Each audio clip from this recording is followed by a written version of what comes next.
Do you watch UFC, the new guys? Like, have you watched some, New guy.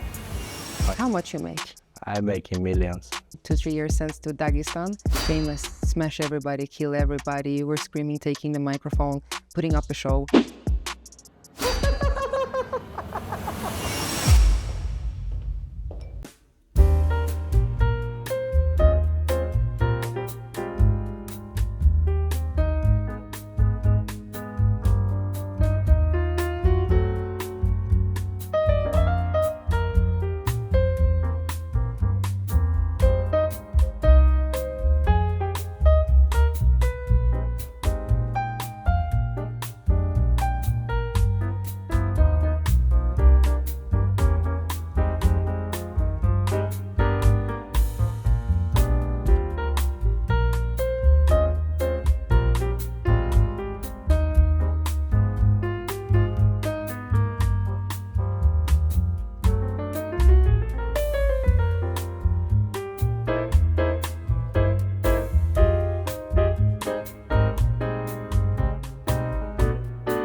So we are here in Courchevel and we are here for skiing, or you are here for skiing. Are you good at skiing? Not good and serious doing snowboarding. And what level are you on snowboard, would you say? It's a beginner. Yeah, very bad on that. But do you enjoy it? Yeah, of course, my friend is here. All the way, everyone together, so that's why I'm enjoying here. Doing snowboarding, skiing is not important to be with my friends. So. But you said you're beginning, but probably you got the taste for the winter sport a little bit when you were living in Sweden. Yeah, we did a couple of times with my friends. We went to different cities, did ski, snowboarding. So. And back then, I remember it was almost 5 years ago when we met first time. You just came out from COVID, had a very hard time, get back again to the fighting, and today you're sitting here as a champion. What changed since you became champion? A lot of things has changed in my life. I lived in Sweden a couple of years, then moved to Abu Dhabi, and now I live in Abu Dhabi almost 3 years, or more than 3 years. So that thing I moved to other country, this one has changed, and since that time I was beginning UFC fighter that time. Now I'm champion. Many things has changed. I don't know what to say. I swear that exactly what's changed. A lot of things. A lot of things changed. And you said that you, as a champion now, I mean, a lot of things change. You've been moving, but what I remember back then, you said that you were fighting mostly about money, because to secure a better future for your family, for your close ones. Today, what are you fighting for today? I mean, you didn't mention money, but obviously that also changes becoming a champion, right? Yeah, we're still fighting for my family, for my people, you know. So it's for me, family is a big thing. All my friends is my family. All the people who is close, my brother is my family, you know. It's not only like my mom, my dad, you know, so all the people around me is my family. So, yeah, so I'm trying to fight for everyone. So that is still the fuel that keeps you going, that you want to do more. What do you want to accomplish? I mean, obviously defend the belt, you need to do that for the legacy and No, legacy, I never think about too much so about the legacy. Legacy can come myself, but so I enjoy my job. So I like to train. I like to fly to other country, beat somebody up, but take the money, come back again, you know. So when the day will come, so when I'm not going, not enjoying with my job, so then I will finish. But right now, I'm happy with it. You see it as a job? Yeah, of course. So if we take away, I mean, if I go to the job, I do my work, and then it's so nice to just come home again. My job is not my whole life, but for you, I mean, still, even if you see it as a job, it's still around you all the time. All the people around you, all the fans, everybody comes to you for the fighting. So I mean, it must be more than just a job, or? Yeah, but you work for your family, anyway. You, me, everyone. So trying to have the food on the table. So everyone likes to have a good life in the world. So that's why I'm trying to make for everyone what I know is a good life. Can you go back to that moment in your life when you realized that your life will never be the same again? When you realize, like, I think I will make it. This can actually work for me. I never think about it, like in the beginning it was fun, then once time I get tired about the fans, everyone's coming to you and it's that, and then you become comfortable with that, so it's like normal for you. Right now I'm happy with everything that happens with my life. You talk about the fans. Can you at some point feel that it's a little bit too much? No, it's just the good thing is that they love me, so. Why do you think people love you like this? This is a very interesting, if it comes from you. Why do you think? Because I mean, even before you became a champion, you were already a superstar. I don't know why they love me, but just I love them. Everyone who loves me, I love them back 10 times more, and they love me. So you never get tired. Yeah, that's good. Good energy. Let us talk a little bit about the fighting part. And obviously not so many people can get into the locker room with you before the fight. What's going on in your mind before getting out there to fight? What do you tell yourself? How do you talk to yourself? I never talk to myself. Never? You never say anything to yourself? No, what should I say? Just the fight. Like, I'm good, I'm great, like, I let's don't go. care about these things. So, in the beginning of my career, I was talking to me like, I'm gonna be like Mike Tyson, I'm gonna be Muhammad Ali, this, that, and somebody seen the videos as well from my trainings or some stuff. But at the end of the end, so you have to be yourself. And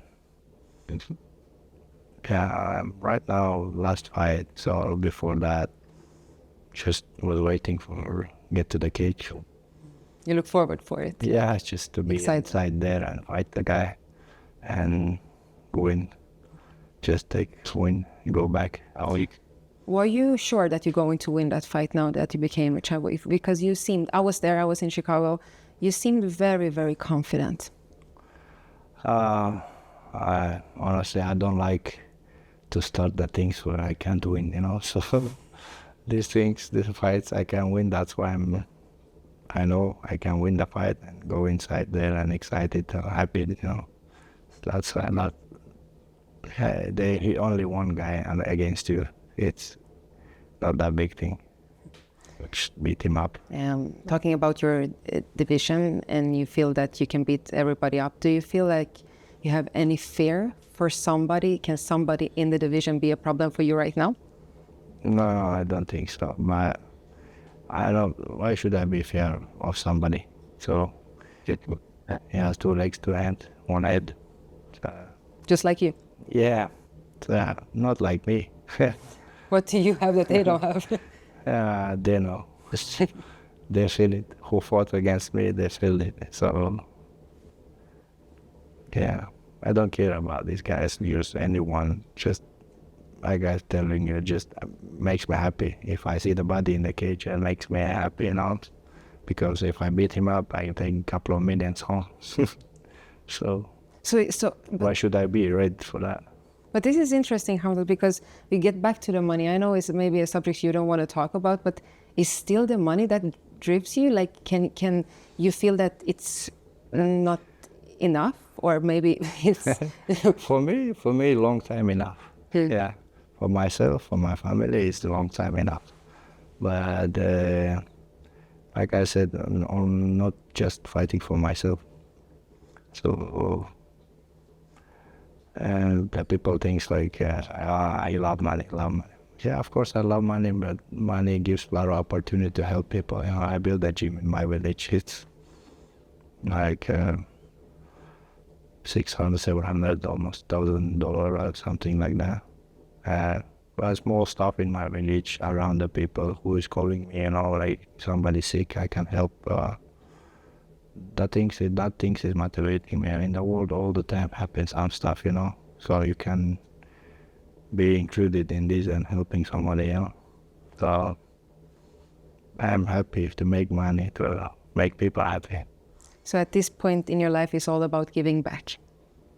Yeah, but I'm enjoying as well. Of course, I'm enjoying with my money and buy some stuff for myself, for my mom, my family. What did you buy for yourself last time that you got very happy about, that you get very excited about? Last time, that was a long time ago. I was happy when the first time I get the G-Wagon.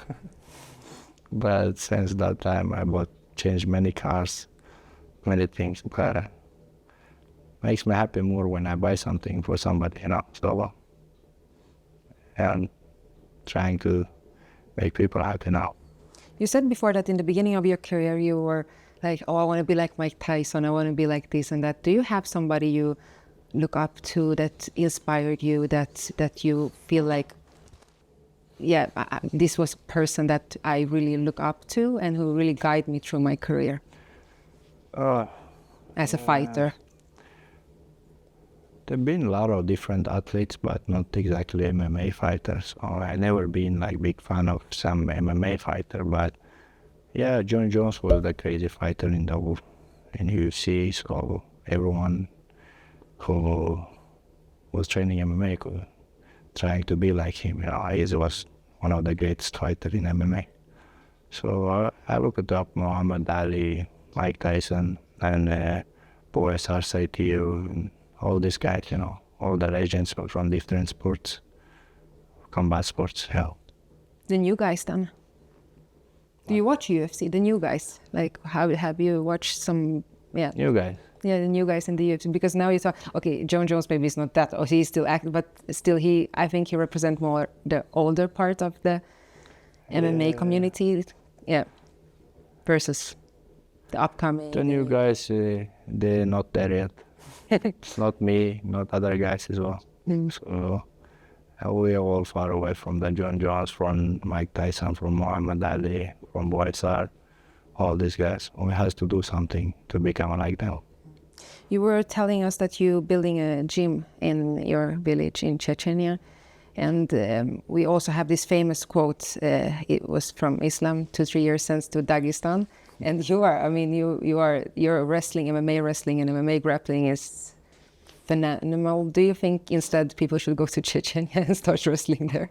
2-3 years, Chechnya, I forget. Yeah, of course, in Chechnya and Dagestan, they have a good wrestling area. But if you want to be an MMA fighter, it's not wrestling, So you have to train MMA. So around the world, USA has great fighters, Brazil has great fighters, and of course we have all Caucasus has a great fighters now. I think 4 or 5 champions in the UFC, almost half divisions. If they want their son to be a champion in UFC, or then they need to give to them MMA classes. Yeah. And also, we go back to the fight when you were fighting Robert Whittaker. And before that, you could appear more crazy. You were like the famous smash everybody, kill everybody. You were screaming, taking the microphone, putting up a show. In Abu Dhabi, when you were fighting Robert Whittaker, something changed. And also in Chicago, you were more calm. You almost fell asleep at the press conferences. What changed in you? Why did you change like this? I don't change so much. Just that time, the guys who was fighting with me, they was talking too much as well. So if somebody say something bad about me, I say 10 times better, So if he push me, I punch him 10 times now. But if somebody respectful, I am respectful back. But Tbilisi was talking a lot, but you were still keeping... Yeah, but then when I see him like in hotel and went to him, he was like, yeah, brother, good kid, this, that. So why should I, if he calls me brother, so I can't punch him now, so But of course, I punch him in the cage, but it's my job. Yeah, he's a good guy. So talking about the division, how obviously now the next move for you will be to defend the belt. So I'm gonna fly to US and maybe gonna meet Dana White and these guys. So we'll see what's next for me. And of course, when I'm back after Ramadan, I will be back. And how many times do you think you will defend the belt? This is a very tough question, obviously. I understand that. But how many times, how many years will we have Khamzat Chimaev still fighting for the UFC, you think? Because as I understand, you still want to chase the money. You still have so much more you want. So Yeah, I'm far away to stop now. But these people, like some people was talking before my fight, after this fight, he can finish his career and this and that. From the thing I need to get for long far away. I have to work for it. But you also said about this, about finish your career. I know a lot of people always sees you and talk about you that, oh, he doesn't fight so often. He fights too rarely. He's not that active. How does that affect you? I don't care. These guys, I'm making millions. That people just talking and doing nothing. So I don't have a time to speak about somebody, like, he's doing that, he's like, if you do your work, I don't need to go and watch your work, how you do, how often you work, how much you get. I care about myself, how much I make, how much I fight. How much you make? Different. It's different, but I don't know. This is secret, but... Not secret, but you see posted anyway. They're different. Were you happy with that paycheck? Of course. I've been living in the gym. Now I'm living in the dream.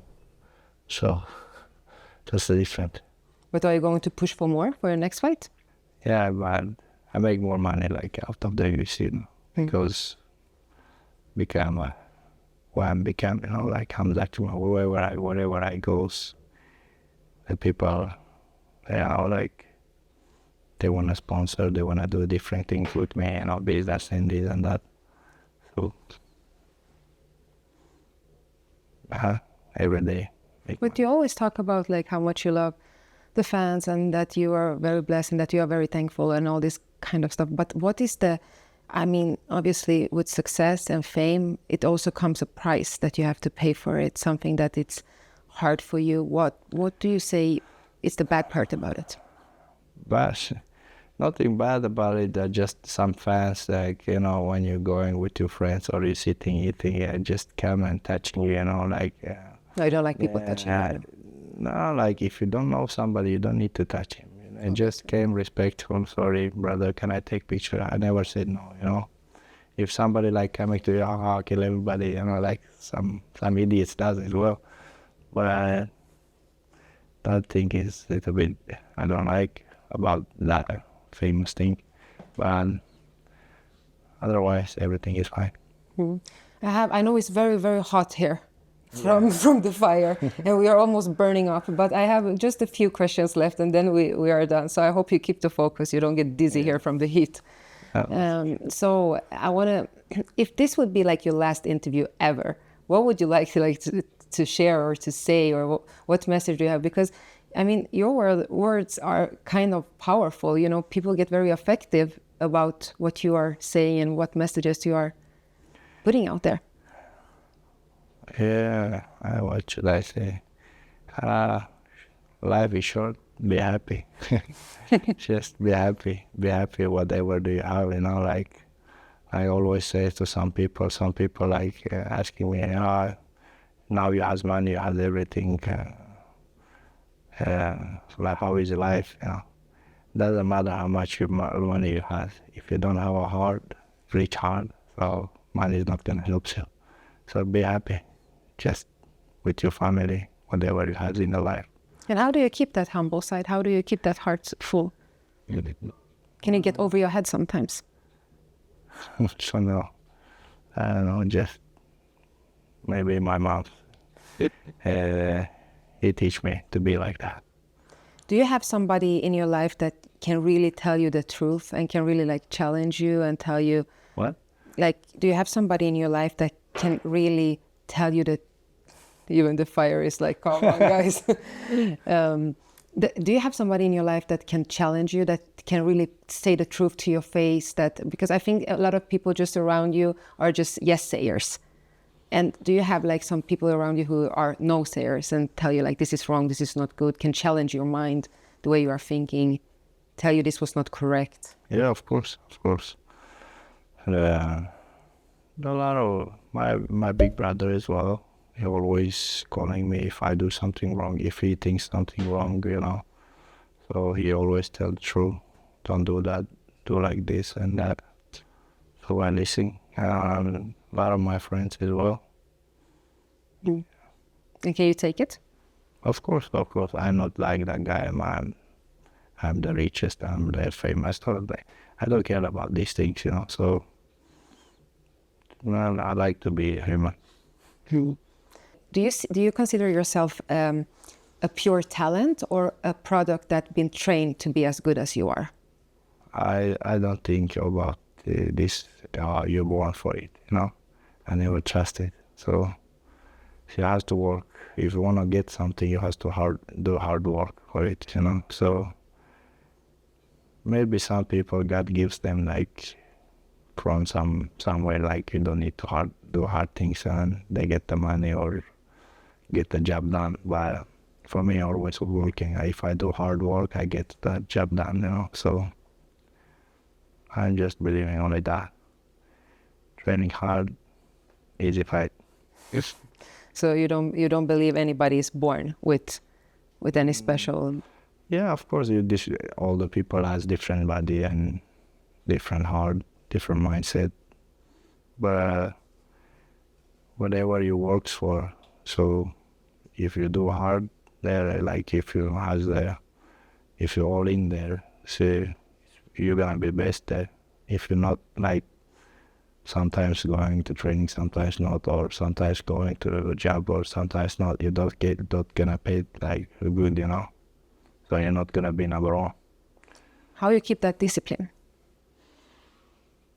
I'm not like should be more disciplined fighter, but I'm not that crazy good on that.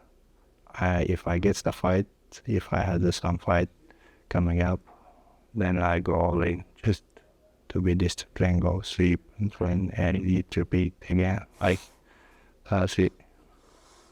And do you have some people around you in your life that you would think you earn a big thanks for the success in your career? Or do you think you could make it by yourself? No, everyone who has been in my life, in the part of my life, you know, so they make me who I am today. So I can start with many people, you know, so I'm just happy for everyone who is close to me. Yeah. That's why I'm Khamzat Chimaev.